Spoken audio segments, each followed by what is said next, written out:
Hi guys, it's me again. Before you started watching this video, there is a link to a story called Flashlight by Lizzie Boyd. And it is about a young boy who goes out at night with his flashlight so he can see everything that's going on that you don't get to see during the day. If you see animals out at night, those are called nocturnal animals. Nocturnal means that they're active at night. And so those are different animals that we would see than when we were going out during the day. And sometimes with our flashlight, we get a different perspective of things that we don't expect to see in the dark. So today, for art, we're going to do a directed draw, and we are going to create one of those nocturnal animals. And the nocturnal animal that we are going to draw today is a frog. At night, when I open up my sliding door, I get bombarded by the sound of the frogs. They're singing their song to let you know that they're there. And yes, sometimes we see frogs during the day, but the majority of them come out at night, and that's when they really get active. So we're going to do our frog drawing, and I'm going to show you how to draw the frog, and then I would like you to put your creative twist on your picture. What would you like to add to your frog or your picture to make it pop? What details, what colors can you use to make your picture unique, different from everybody else's? So let's get started. I'm going to move the camera, and while I'm doing that, you are going to need a piece of drawing paper, crayons or colored pencils, a regular pencil and eraser, and that's it. So go get those materials, and I'll see you in just a second.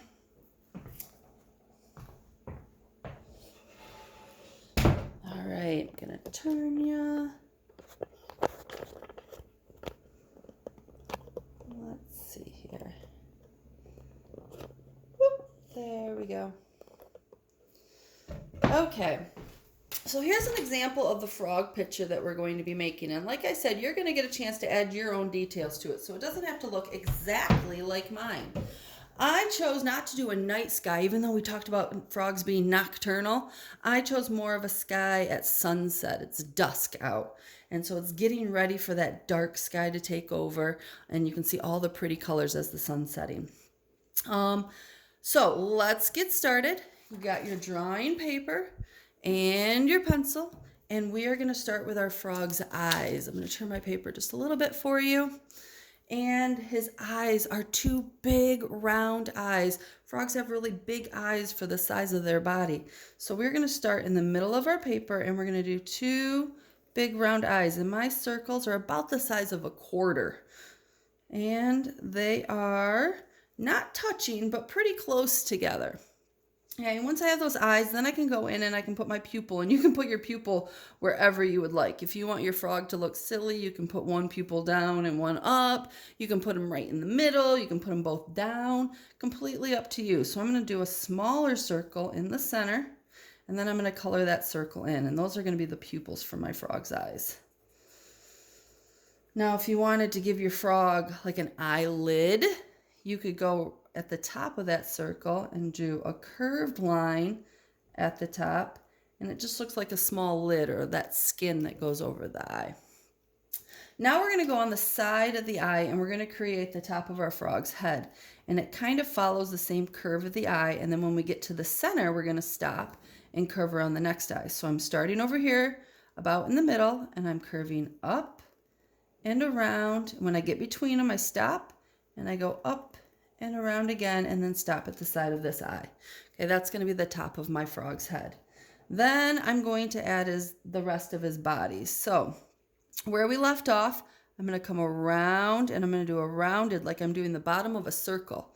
Big round curved line that goes around and then comes up, whoop, right on the other side. And if it doesn't match perfectly, that's okay, because we want the side of his eyes to go a little bit lower than the body.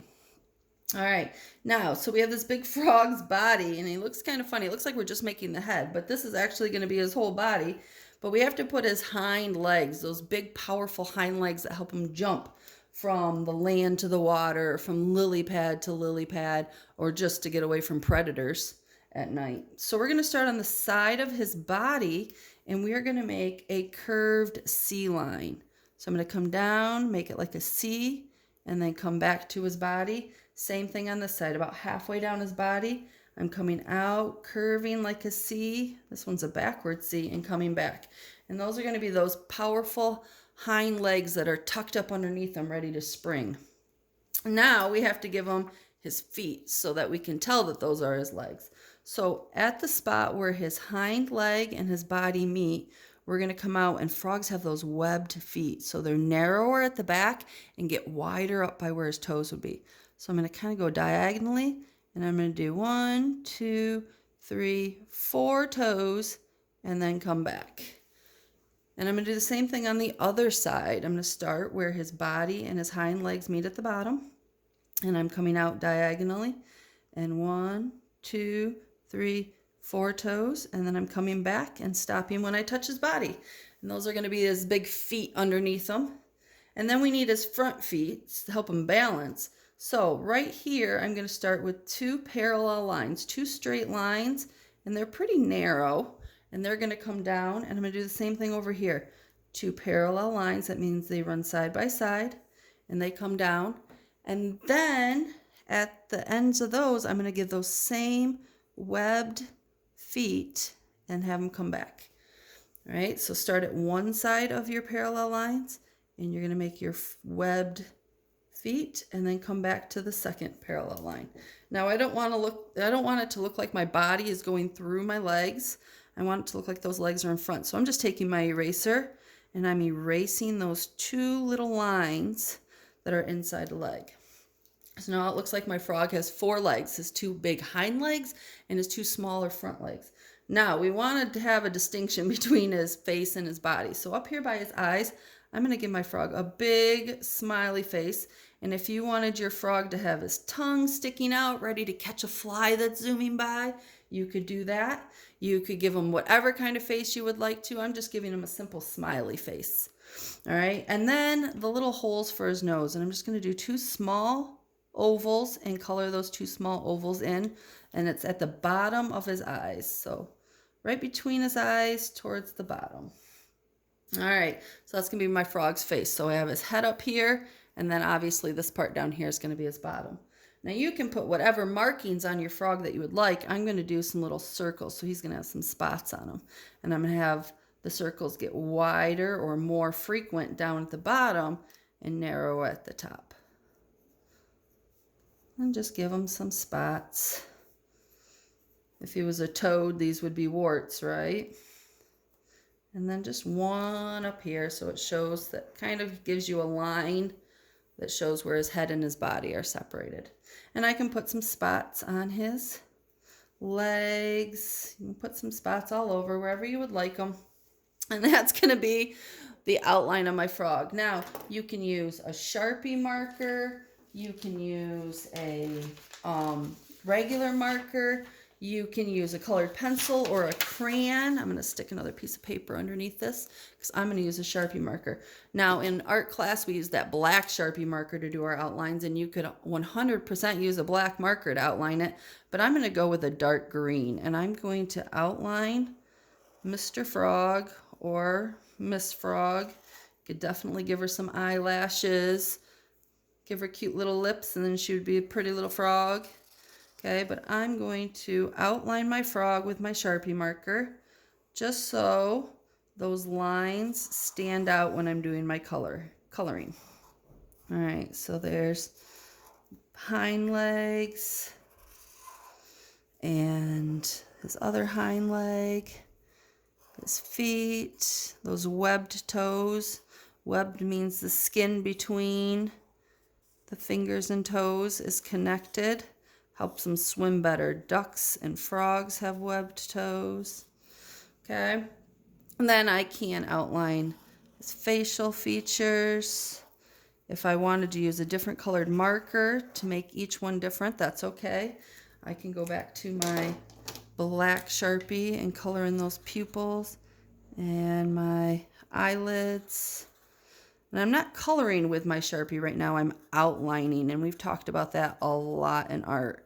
We always give our outline first. All right, and then I can go through in the spots. And like I said, I could do this all one color, or I can mix my colors up depending on how I'm envisioning my frog, my end in mind. Okay. All right. So there's my frog. Now it's time for those details that we talked about. And you don't have to do your frog's details or his background the same way I do. You can make your frog look any way you would like. If you wanted to make a lot of smaller frogs instead of one big one in the center, you could do several smaller frogs.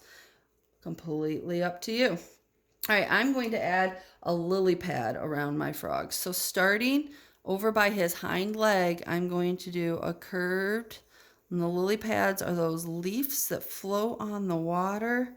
It's a special water plant, and their leaves float on the top to collect the sun so that the rest of the plant can grow down in the water. All right, and frogs usually they're light enough that they can sit right on those lily pads in the middle of the pond, and they don't sink. That way they can sing their song to us that we talked about earlier. All right, so there's my lily pad. Now sometimes you can see the background. So my horizon line, instead of being ground this time, my horizon line is going to be the water behind my frog. So it looks like the lily pad is in the water. Okay, and I can also add some more water plants. They're called cattails. And I'm going to start with a line that goes up, and it's going to curve one way and then curve the other way. And inside that curve, I'm going to draw a hot dog shape up at the top.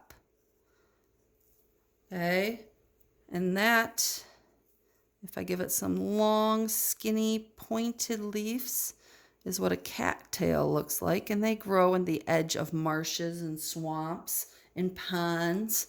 Okay, they like all that water. All right, sometimes they grow into them, sometimes they're on the edge. So if you wanted to draw your cattails or your other plants above your water line, okay, you could draw some insects flying around or some other water animals that would be in here. Maybe a fish coming up to the surface of the water, or a little fly. My little fly. Trying to get away from the mean frog that's going to come eat them for dinner. Okay? Whatever details you would like to do. Then all you're going to do is take your crayons or your colored pencils and decide what colors you would want. So here's an example. And again, all I did was outline with a darker color, and then I colored in my frog, I colored in my cattail, and at the base of, or my water lily, and at the base of my water lily, I made it a little bit darker underneath the frog. It kind of looks like a shadow. I added a flower to my water lily. There's my cattails that are growing out of the water. I did my watercolors, and then like we talked about earlier, I did the sunset, or it could be a sunrise in the morning, right? I added, and I just did a tie-dye coloring, and I'll show you how that worked. So I have my crayons, and I chose the colors that I thought I would see in a sunset or a sunrise. So I picked my yellows and my oranges and my reds. And I started at one point, and instead of putting the palm of my hand down and just coloring a small area and filling it all in, I kind of held my crayon on the side and I lightly went up and down. And this is where it's good, especially if you're at mom or dad or grandma or grandpa's table. You don't want to draw on the table. I added another piece of paper underneath so I could go up and down. And if I went onto the other paper, it was okay. And I just kind of filled it in lightly. As my hand's kind of up in the air instead of being pressed down, and I'm just moving across my paper so that I'm not making it too dark. And I just went all the way across, up and down. We're not scribbling because I'm still in control of where my crayon goes, but I'm not worrying about filling in every spot. And then I picked my next color. So my next lightest color is my yellow orange. And I did the same thing, but right underneath, and I had them just overlap just a little bit. So it looks like that yellow is getting a little bit darker and it's turning into that orange. And again, I just went up and down all the way across, or you could round it and make it look like the sun's light is coming from one side. I'm just going across. Again, it's not scribbling. I'm not leaving a whole lot of space. I'm filling that space in, and I'm just overlapping, going on top of my yellow just a little bit so it looks like it blends together. All right, and then I take my next color, maybe a little bit darker orange, and I do the same thing. Now, I would have colored the rest of my picture first before I did my sky, but today I'm just doing my sky right now so that I can show you the technique that I use to fill it in. And if you just wanted to do a blue sky, go for it. If you wanted to do a black night sky, absolutely. In fact, in the next video, we're going to talk about a special way to make that black night sky shine like a flashlight shining on it. And you could use this picture to help guide you to do that. And I would just go down with my sun colors all the way. Now, if I ran into part of my picture, I'd have to make it look like the sky was behind it. So I don't want to color over my cattail with my sky colors. I'm coloring around it. And it doesn't all have to be the same size. If I get bigger in one part and narrower in another, it's okay. The sky doesn't come in straight lines. If you look up, there's different variations of blues and reds and yellows in the sky all over the place. They're not in a straight horizontal line. Oh, don't want to color over my fly. And go all the way across. And I would keep going with those different sky colors until I got to my horizon line. Remember our horizon lines where that water would be, and I would color my watercolors underneath. So again, I have my finished example. I did my frog. That's the main part of my picture. And then I thought about what details I wanted to add around my frog. Maybe you could have somebody fishing off a dock by your frog, or some birds flying in the sky around your frog. Okay. Our nocturnal frog is getting ready to sing us a lullaby at night, and you can make him do whatever he would like to do. All right. So hopefully you enjoyed drawing your frog. I can't wait to see what details and colors you added to it. And if you post it on Facebook later on, I will get a chance to see just that. All right, see you guys next time. Bye.